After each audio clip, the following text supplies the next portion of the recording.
Hello, good morning students. Good afternoon, good evening. Okay, आपको मैंने कल बताया था आपको अपने हैंड वॉश करने हैं, सैनिटाइजर यूज़ करना है और सेफ रहना है। ठीक है, लॉकडाउन ओपन हो गया तो दैट मीन्स ये नहीं है कि आप बस मूवमेंट स्टार्ट कर दो, अपनी अपने घर पे रहना और सेफ रहना है आपको। ठीक है, और यहीं से अपनी स्टडी को कंटिन्यू करना है। आपको वीडियो लेक्चर प्रोवाइड हो ही रहे हैं तो आप बस यहीं से अपना पूरा देखो और सब कुछ यहीं से स्टार्ट करो।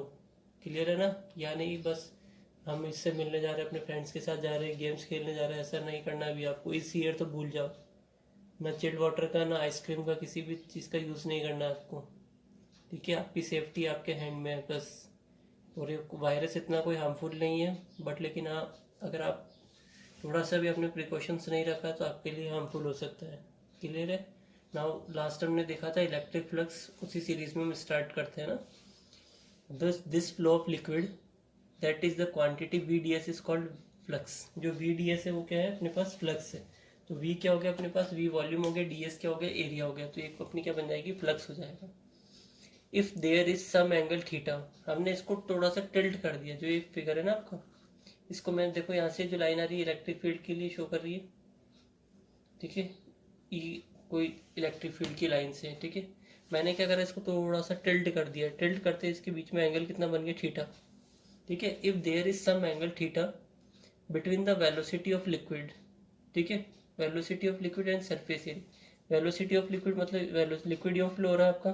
ठीक है, और आपका ये क्या हो गया? Surface area. इन दोनों से सपोज करो यहाँ से, फिर ऐसे कोई लिक्विड फ्लो हो रहा है इन, और ये क्या बन गया आपके पास? DS। इन दोनों के जो मिड में जो एंगल बना है वो कितना है? थीटा है। And flux of liquid can be evaluated from the relation flow of liquid VDS cos theta. देखो, जब भी पास से एंगल बनता है तो मैंने आपको क्या बोला? cos थीटा आपको कंसीडर करना होता है। तो ये क्या हो जाएगा? VDS cos theta. क्लियर है? तक if we replace an electric field with flowing water. ठीक है, इलेक्ट्रिक फील्ड को अगर आप फ्लोइंग वाटर से रिप्लेस कर देते हो तो we define it as electric flux. उसे क्या बोलेंगे हम? Electric flux. क्लियर है? तक क्या बोला? फिर replace an electric field with flowing water, flowing water के साथ उसको रिप्लेस कर देते हैं तो we define it as electric flux. कैसे? ये अपन एक और अनदर एग्जांपल देखते हैं। Flowing water and electric field are different terms. देखो, इलेक्ट्रिक फील्ड अलग होगी, वाटर वाटर सिंपली वो फ्लो हो रहा है अपनी लेंथ की।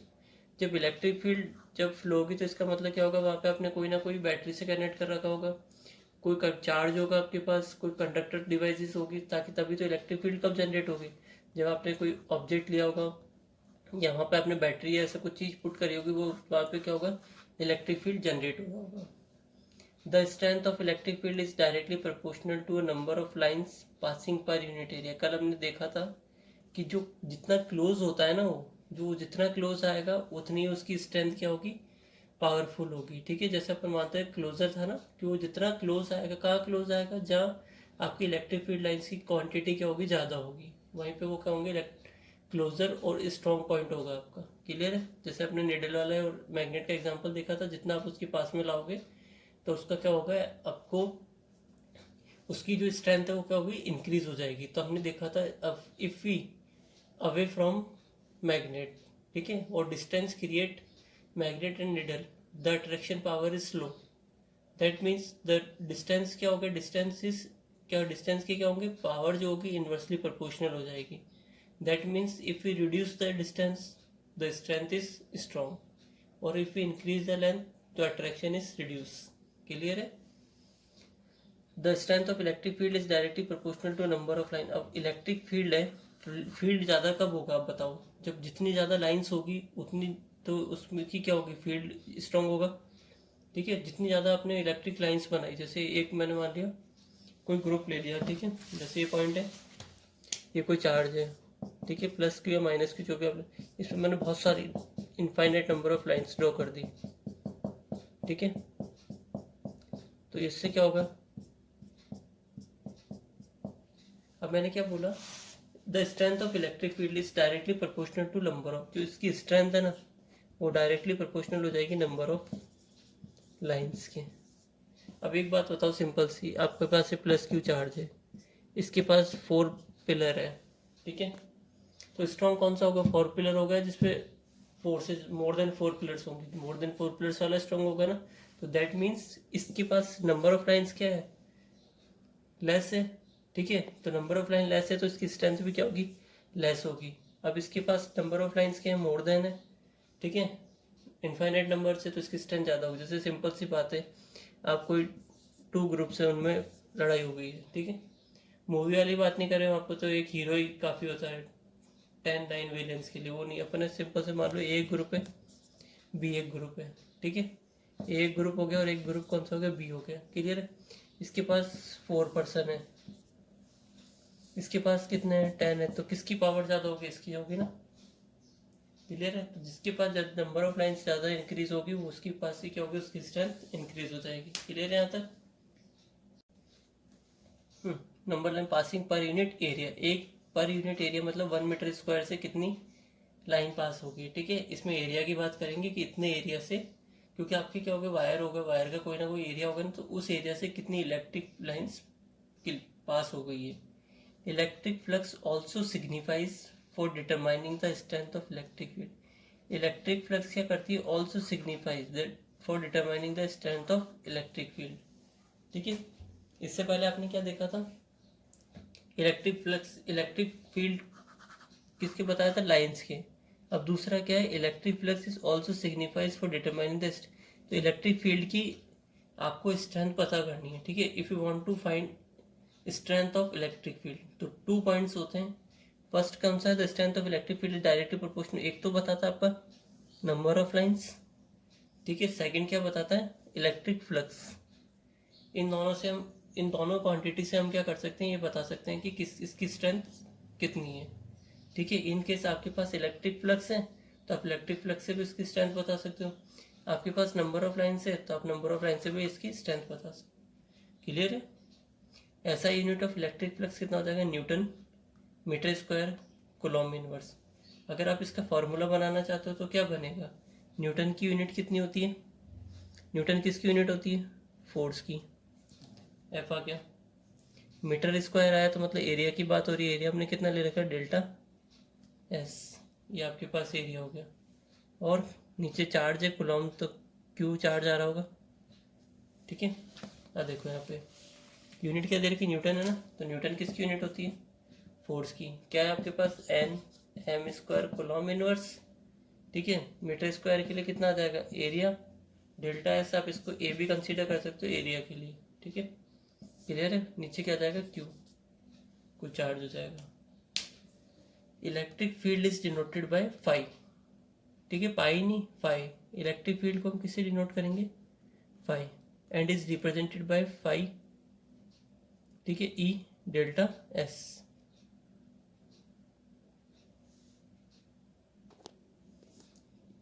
यहाँ इलेक्ट्रिक फ्लक्स है ना, electric flux is denoted by phi and is represented by phi equals to E delta S, clear students. यहाँ पे क्या आएगा, आपके इलेक्ट्रिक फ्लक्स है, electric flux is denoted by phi, ठीक है, and is represented by phi E delta S, clear है यहाँ तक। अब हम देखते हैं, कंसीडर एन एरिया। एक आपने देखो, एक के आपके पास फिगर है, नेक्स्ट आपके पास ये फिगर है, नेक्स्ट आपके पास ये फिगर है, नेक्स्ट आपके पास ये वाला फिगर है, क्लियर है यहाँ तक।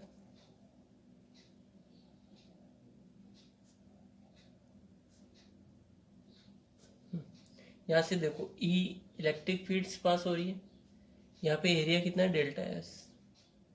यहाँ पे भी आपने फिर क्या करा, एक ऑब्जेक्ट लगा दिया बीच में, ठीक है। सिमिलरली देखो, कुछ नहीं, अभी आपको समझ में आ जाएगा क्या डायग्राम है। अब इसको थोड़ा सा आपने टिल्ट कर दिया, घुमा दिया, फिर मैंने इतना टिल्ट करा कि इनके बीच में एंगल, कोई एंगल, सम एंगल क्रिएट हो गया, क्लियर है यहाँ तक। मैंने एक लाइन ड्रॉ करी यहाँ से, ये कितना हो गया, 90 डिग्री बन रहा है, और यहाँ पे कोई ना कोई एक एंगल है। फिर आपने यहाँ से देखा, यहाँ पे एक एंगल है, मैंने इसको मैच कर दिया, ई इलेक्ट्रिक फील्ड है डेल्टा एस से, ठीक है। डेल्टा एस इस बार आपका कहाँ पहुँच गया, ये हो गया, और इलेक्ट्रिक फील्ड, ठीक है। इन दोनों के बीच में जो एंगल बन रहा है वो एंगल यहाँ पे, ठीक है। Consider an area with electric field E, एक एरिया कंसीडर करा हमने, उसमें इलेक्ट्रिक फील्ड कितना है, ई है इन इट, क्लियर है। If we place a planar object of surface area delta S, ये आपका क्या हो गया, प्लेनर ऑब्जेक्ट हो गया, ठीक है। बीच में जो रखा है आपका क्या हो जाएगा, प्लेनर ऑब्जेक्ट हो जाएगा, ठीक है। आपका क्या हो गया, planar object of surface area कितना हो जाएगा इसका, डेल्टा एस हो जाएगा, then a number of electric field lines passing per unit area, ठीक है, will be proportional to E delta S. ठीक है, number of electric field lines कितनी हो जाएगी, देखो आप कैसे डिनोट करोगे। अब देखो ये सिमिलर चल रहा है ना, ऐसा तो नहीं हो रहा कुछ अपोजिट डायरेक्शन में चल रहा है। देखो ई आपकी इसी डायरेक्शन में, डेल्टा एस भी इसी डायरेक्शन में।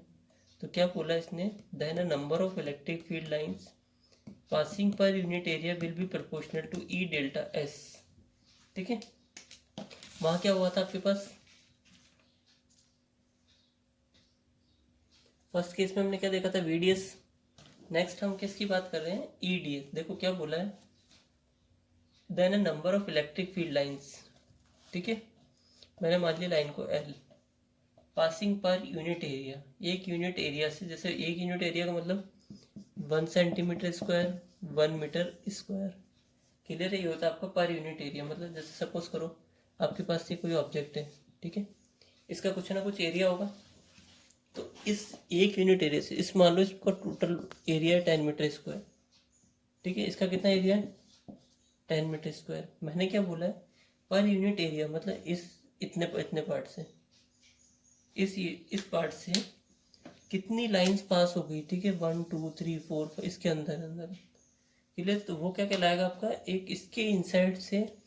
ठीक है, तो मैंने क्या माना, is directly will be proportional, number of electric field lines is directly proportional to E delta S. E delta S क्यों लिया, क्योंकि आपके फिगर में क्या है, ये इलेक्ट्रिक लाइंस, ये इलेक्ट्रिक लाइंस, ये इलेक्ट्रिक लाइंस। तो मानो डेल्टा एस क्या होगा, छोटा सा, मान लो इस एरिया से, इस एरिया से कितनी इलेक्ट्रिक फील्ड लाइंस पास हो गई। क्लियर है, हो गया क्लियर। अब डेल्टा एस सपोज करो आपका यहाँ भी हो सकता है, तो इस छोटे से पार्ट से कितनी इलेक्ट्रिक फील्ड लाइंस हो रही है, वो इलेक्ट्रिक फील्ड लाइंस किसके प्रोपोर्शनल होगी, ये डेल्टा एस के। क्लियर है, if you accordingly tilt the planar object with angle, जैसे लास्ट हमने देखा था इलेक्ट्रिक फ्लक्स में, हमने किसकी बात करी थी, वाटर की। वहां भी हमने क्या करा था, उसको टिल्ट करा था। तो सिमिलरली क्या करो अपने यहाँ पे भी, मैंने क्या करा, इसको टिल्ट कर दिया यहाँ पे। तो इनके बीच में कोई ना कोई एंगल आ गया, थीटा एंगल आप लेट कर लो। ठीक है, if you accordingly tilt the planar object with angle theta, मैंने इसको क्या करा, थीटा एंगल से टिल्ट कर दिया है। तो फाइव इक्वल्स टू कितना हो जाएगा, ई delta S cos theta. Clear है, जैसे वहां क्या आया था फर्स्ट वाले केस में, हमको क्या मिला था जब हमने, देखो फर्स्ट केस में आपके पास ऐसे कोई ऑब्जेक्ट था। ठीक है, आपने उसको एक लाइन हो गई, ये हो गई, देन तो इनके बीच में जो एंगल बनाया था आपने थीटा, और ये कितना बन गया था, डीएस। ठीक है, ये थीटा एंगल हो गया, डीएस हो गया इन दोनों के मिड में। क्लियर है यहाँ तक, तो ये पार्ट था अपने पास। सिमिलरली इस बार क्या हुआ, तो अपने पास फर्स्ट केस में क्या आया था, V D S cos theta. इस बार वी डी एस की जगह कितना, ई डेल्टा एस। अब देखो क्या है आपके पास, इलेक्ट्रिक फील्ड लाइंस, ये इलेक्ट्रिक फील्ड लाइन, ये इलेक्ट्रिक फील्ड लाइंस, ये इलेक्ट्रिक फील्ड लाइन, ये इलेक्ट्रिक फील्ड लाइन। अब मैंने क्या करा, इसको थोड़ा टिल्ट कर दिया। ठीक है, इस ऑब्जेक्ट को, देखो ऑब्जेक्ट ऐसे होके वापस आपका यूं ही बन जाएगा। ठीक है, मैंने इसको थोड़ा टिल्ट कर दिया है। टिल्ट करने से क्या होगा, इस वाले पॉइंट से मैंने क्या मान दिया, इसको तुम कर दिया ना डेल्टा एस। ठीक है, कितने एंगल पे, थीटा, थीटा एंगल पे टिल्ट हो गया, और एरिया कितना, और लाइन क्या जा रही है। तो आपके पास जो आएगा ना वो फाई कितना जाएगा, इस केस में इलेक्ट्रिक फ्लक्स कितना होगा, ई डेल्टा एस कॉस थीटा। यहाँ तक क्लियर, बस देखो सिमिलर है दोनों में, वहाँ पे बस वाटर की बात हो रही थी, यहाँ पे इलेक्ट्रिक फील्ड की बात हो रही है। क्लियर है, अब हम देखेंगे इसकी कुछ ना कुछ एप्लीकेशंस, और इसमें कोई ना कोई आपके पास क्या होंगे, क्या था, phi equals to E delta S cos theta. ठीक है, अब कॉस थीटा की वैल्यू अगर अपन स्टार्ट करते हैं, theta equals to 0 degree to theta equals to 90 degree. अब देखो 90 से ग्रेटर भी हो सकता है, 180 भी हो सकते हैं। ठीक है, बस अपन को थीटा इक्वल्स टू 0 से स्टार्ट करना है, जो भी इसका स्टैंडर्ड टर्म्स होगी उसके अकॉर्डिंग हमें चलना है। क्लियर यहाँ तक, सबसे पहले क्या पुट करेंगे हम, जनरल बताओ जल्दी, थीटा क्या लोगे, नहीं, इलेक्ट्रिक फ्लक्स बिकम जीरो। ये जीरो कब होगा पहले ये बता दो आप, when electric field is parallel to the surface area delta S, as the angle becomes 90 degree and the value क्या है, इलेक्ट्रिक फ्लक्स बिकम जीरो। ठीक है, फर्स्ट केस देखो आप, electric flux becomes zero. Zero कब होगा, when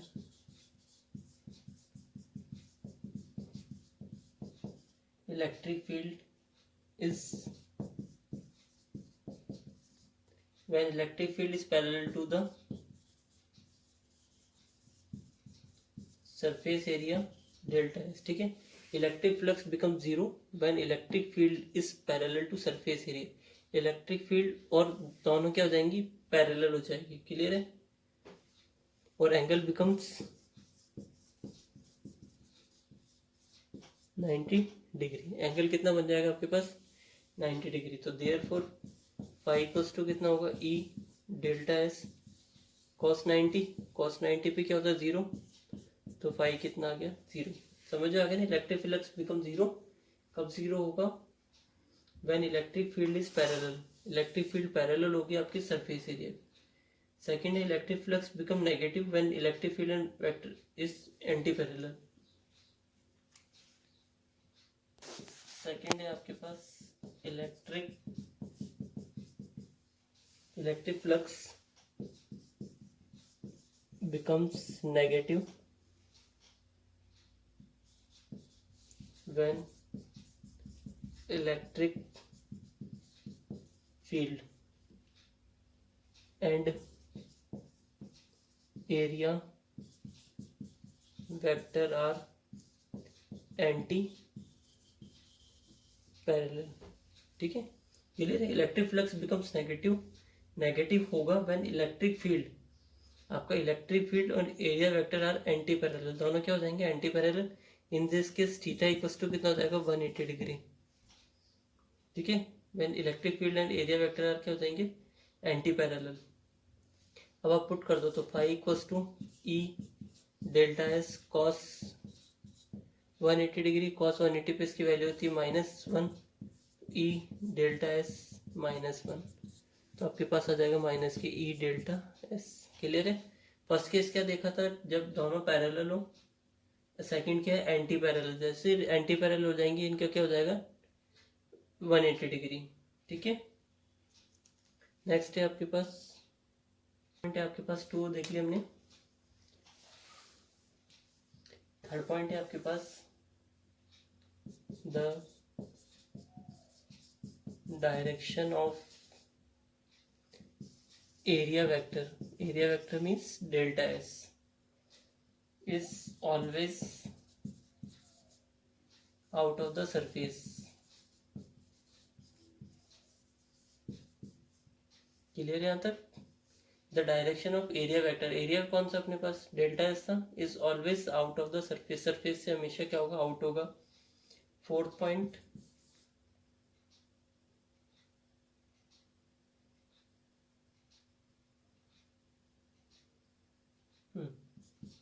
the direction of delta S, ठीक है, इज डिटरमाइंड. ठीक है, the direction of delta is determined by area vector. Area vector in the sense किस डायरेक्शन में होगा, यो अपवर्ड बैकवर्ड लोअर. ठीक है, तो उसके according the direction of delta S is determined by area vector. Clear यहाँ तक. As it has both. ठीक है, डायरेक्शन की बात हो गई तो both magnitude plus direction. Clear है. The direction of delta is determined by area vector से हम इसको डिटरमाइन करेंगे as it has both magnitude and direction. Clear है. ये आपके पास इसकी इलेक्ट्रिक फ्लक्स में जो कुछ केसेस थे वो हो गए.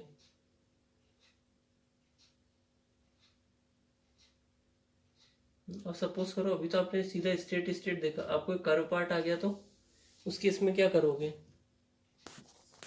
फिफ्थ पॉइंट है, in case of curved surface. ठीक है, in case of curved surface we evaluate delta s by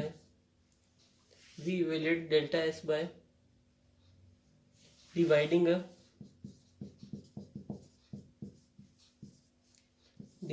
a large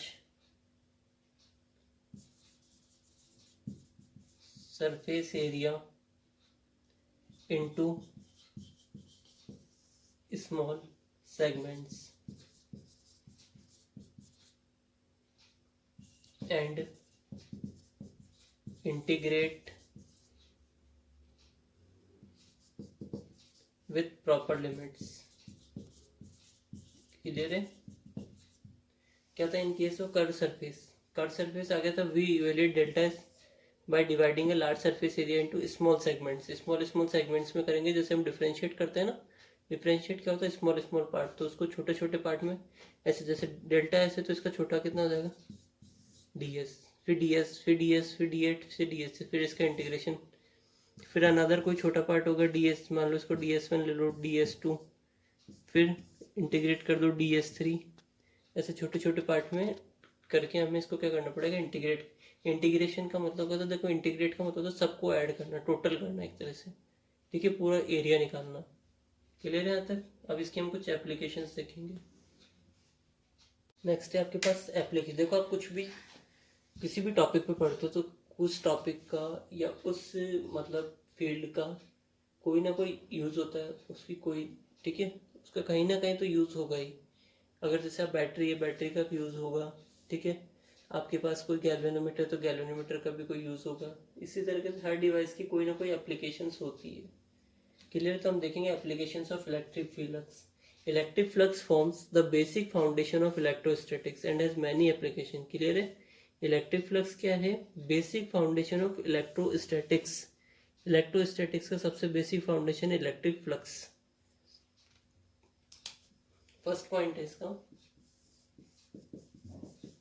electric flux helps in calculation of electric field। Second है इसके पास electric flux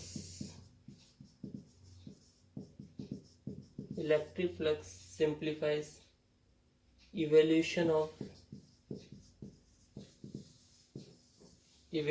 of electric field in complex figures। ठीक है, electric flux क्या काम करता है? Simplify करता है evolution of electric flux in electric field in complex. जैसे कोई कॉम्प्लेक्स फिगर है, मानो पूरा इनसाइड आउटसाइड वो पूरा पैक हो रखा है, उसमें कुछ क्लोज फिगर हो गया, ओपन, और मतलब बहुत सारी लाइन्स है, तो उनको सिंप्लीफाई करने के लिए छोटे छोटे पार्ट्स में हम क्या कर सकते हैं, इलेक्ट्रिक कॉम्प्लेक्स फिगर को क्या करता है, सिंप्लीफाई करने का। थर्ड है गाउस थ्योरम। नेक्स्ट हमारा टॉपिक ये रहेगा, ये पूरा कंप्लीट होने के बाद Gauss theorem, one of the most useful theorem. ठीक है, one of the most useful theorem of electrostatics,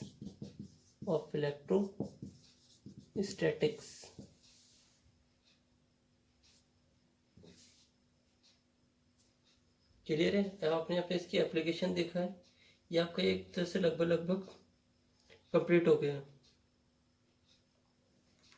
ठीक है, इलेक्ट्रिक फ्लक्स आपका हो गया। तो इलेक्ट्रिक फ्लक्स क्या करता है? Calculation of electric field. Second क्या है? Electric flux simplifies evolution of electric field in complex figure. कोई कॉम्प्लेक्स फिगर में इलेक्ट्रिक फील्ड है, उसको सिंप्लीफाई करके इवोल्यूशन करने का वर्क आता है। थर्ड है Gauss theorem, one of the most useful theorem of electrostatics. Clear है? वहां भी आपके क्या आएगा? इलेक्ट्रिक फ्लक्स आएगा। तो इलेक्ट्रिक फ्लक्स क्या होगा? तो अपोजिट चार्जेस का यूज होके होता था। क्लियर है यहाँ तक? अब देखो अपना जब ये पार्ट पूरा कंप्लीट हो जाएगा ना, अभी साइकिल पास एक चैप्टर मैंने आपका चैप्टर नंबर 3 पहले कंप्लीट कर दिया है, ये आपका चल रहा है चैप्टर नंबर 1। क्लियर है? तो जैसे ही दोनों कंप्लीट हो जाएंगे उसके बाद हम इनके एमसीक्यूज करेंगे। ठीक है, फिर उसके बाद 1 मार्क्स, 2 मार्क्स और 4 मार्क्स के क्वेश्चन। क्लियर है यहाँ तक? ओके स्टूडेंट्स, देखो आपके पास नेक्स्ट टॉपिक है, आपने फ्लक्स देखा, ठीक है, अब आपके पास जो है इलेक्ट्रिक डाइपोल है। अब डाइपोल्स का मीनिंग क्या हुआ? देखो नेम्स, हर चीज को ना थोड़ा सोचा करो। वो नेम से आइडेंटिफाई करने की कोशिश करा करो। ठीक है, डाई पोल, ब्रेक करो इसको।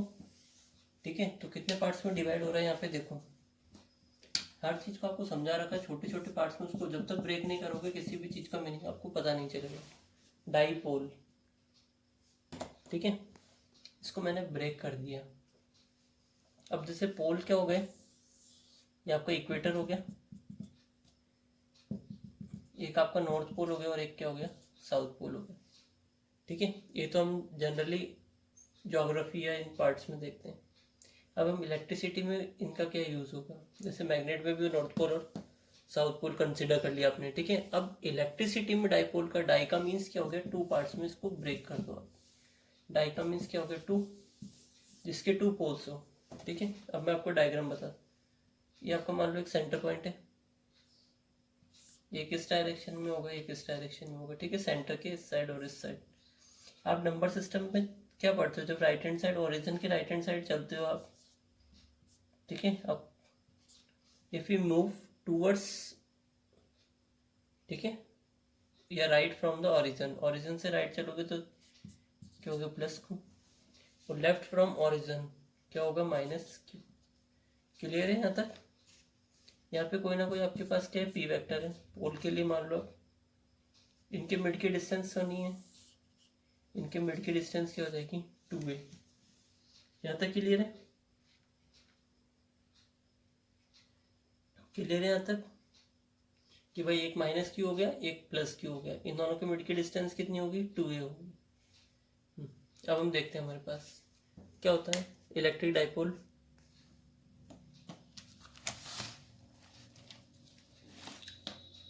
इलेक्ट्रिक डाइपोल इज डिफाइंड, ठीक है, electric dipole is defined as a couple of opposite charges q and minus q। अभी आपने फिगर में देखा, एक चार्ज कितना है, q है, एक कितना है, माइनस q है। क्लियर है, which are eight 2a distance, वो दोनों कितने डिस्टेंस पर है, 2a डिस्टेंस। ठीक है, अपार्ट फ्रॉम ईच अदर, एक दूसरे से कितने डिस्टेंस पर है, 2a। कपल मतलब एक पेयर लिया आपने, एक प्लस q चार्जेस, एक minus q charges. When we connect this two charges by a line, ठीक है, अगर हम इन दोनों चार्जेस को एक लाइन से कनेक्ट करते हैं, the line becomes responsible for the direction of the electric dipole in space. ये जो लाइन आई है, यही लाइन रिस्पॉन्सिबल होगी for the direction of the electric dipole space में, इलेक्ट्रिक डाइपोल की बताने के लिए। क्लियर है, the direction of the dipole is from negative charge to positive charge. ठीक है, तो direction of the dipole is from, किसको बता रहा है, negative charge to positive charge. Also, the midpoint of q and minus q called center of dipole। ठीक है, q और माइनस q के जो बीच की डिस्टेंस होगी वो क्या होगी, आपका सेंटर होगा, इस कॉल्ड सेंटर ऑफ डाइपोल। यहाँ देखो आपने, मैंने क्या बोला, the direction of the dipole is from negative charge to positive charge. यहाँ देखिए आप, आपका जो फिगर था ना, ये रहा, यहाँ देखो ये किस तरफ मूव कर रहा है इसका एरो, नेगेटिव टू पॉजिटिव, इसलिए पी वेक्टर इस साइड लगाया है। क्लियर है यहाँ तक, हो गया समझे क्या होता है। हम क्या, हमें डाइपोल में क्या है, दो पेयर लेने हैं, सॉरी वन पेयर लेना है अपोजिट चार्जेस का, एक में होगा प्लस क्यू, एक होगा माइनस क्यू। ठीक है, दोनों की मिड की डिस्टेंस होगी 2a, एक दूसरे से डिस्टेंस पर है। व्हेन वी कनेक्ट, हम इसको एक लाइन से कनेक्ट करेंगे, वो लाइन्स के, अब लाइन किसके लिए रिस्पॉन्सिबल होगी, उनकी डायरेक्शन बताने के लिए, किस में, स्पेस में। The direction of dipole is, direction क्या है उसकी, नेगेटिव टू पॉजिटिव। ठीक है, also the midpoint of q and minus pole, centre of, जो मिड पॉइंट होता है उसको क्या बोलेंगे, सेंटर ऑफ डाइपोल। अगर फ्लक्स में मिड पॉइंट होता है तो हम क्या बोलते हैं, we call centre of flux. Clear है, अभी हमने इसको थ्योरी पार्ट में देखा। देखो आप लोगों को हो सकता है बहुत सारे वीडियो हैं यूट्यूब पे अवेलेबल है, ठीक है, लेकिन जो आपको 12th में जो एग्जाम के अकॉर्डिंग आएगा वो इसी तरीके से आपको नोट्स में होगा, और कोई आपको इस तरह नोट से नहीं पढ़ाएगा। ठीक है, डायरेक्ट डेफिनेशन दी, कुछ एग्जांपल्स कराए और क्लियर ही, आपको यहाँ पे बिल्कुल point to point notes provide कराए जा रहे हैं। ठीक है, तो प्लीज़ चैनल को लाइक एंड सब्सक्राइब करें। क्लियर है,